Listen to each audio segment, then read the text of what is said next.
whole question of informal settlements and homelessness is a scourge that affects the whole world, and we should be ashamed of it, given the fact that we live in a world of plenty, yet some people still live like animals. And that's the very real truth, not just for South Africa, Prof, but for the rest of the world.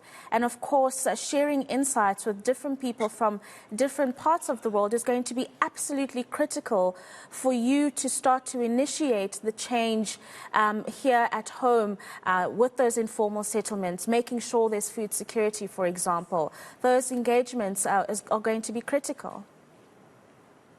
Absolutely.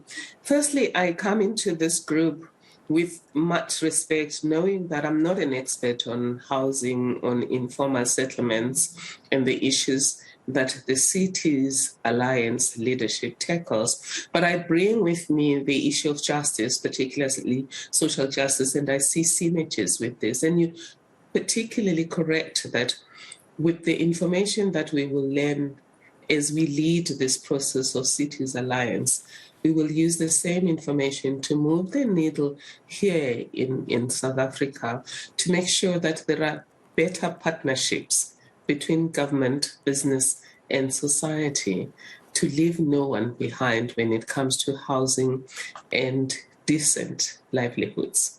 And that's what I wanted to raise with you, Prof.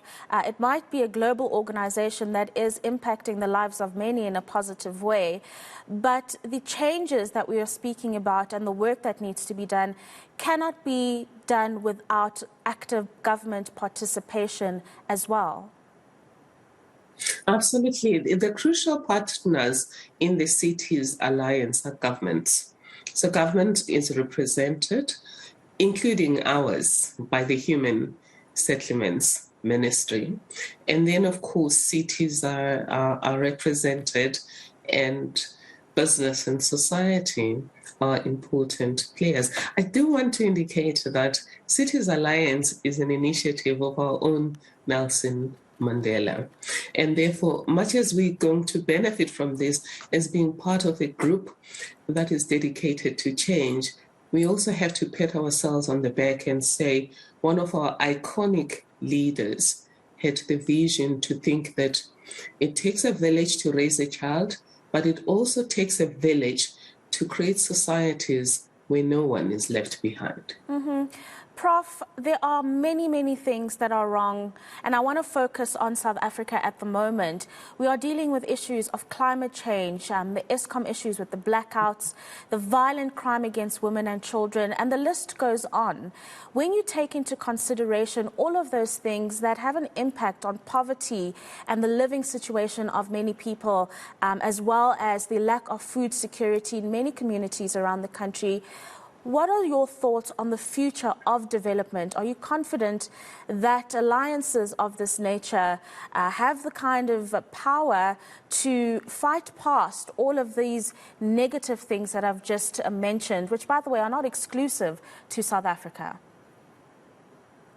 Absolutely. Firstly, I like your systems approach, because we often think that if we want to tackle poverty, let's give poor people a grant, or let's give people jobs.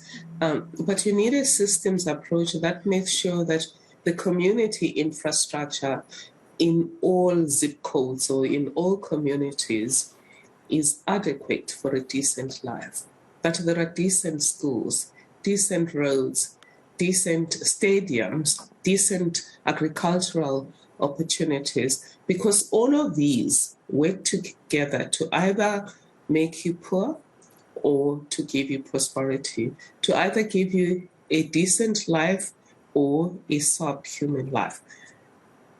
However, we can do this together, and I do think that the Cities Alliance has the opportunity to do this. And I come into a group that has been doing this. Maybe we haven't heard about it. When we have an opportunity in future and you invite me back, perhaps together with the CEO of the Cities Alliance, Greg Munro, we can talk to you about what they've been doing with cities, with cities all over the world to deal with the issue of informal settlements, but making sure that even if we don't eradicate them immediately, life when it comes to water, energy security, and just safety, as we have spoken about, because every human being deserves a decent life. And when we give human beings subhuman lives, they start behaving accordingly.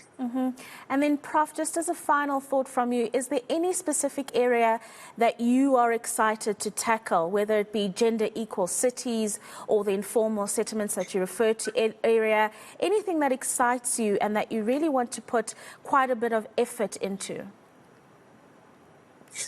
Well, I would say you've taken the words out of my mouth, that the gender dimension of it is that it's not only about raising the lives of women, but it's also about leveraging gender equality, leveraging the potency of women's full participation in society to build resilient communities. I'm also excited about working with this group to ensure that we bring young people into the party, because we talk about young people not being employed.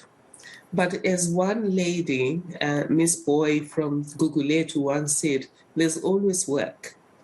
So this particular opportunity gives us an enormous privilege and opportunity to leverage the power of young people to be part of building resilient communities, firstly by tackling informal settlements and raising the standards of living there, but with a view ultimately to end informal settlements. Thank you very much for that, and congratulations once again, and good luck. The work ahead of you, Advocate, is not very little. That is Advocate Thuli Madonsela, who is Law Trust Chair in Social Justice at Stellenbosch University, and now, as we've just been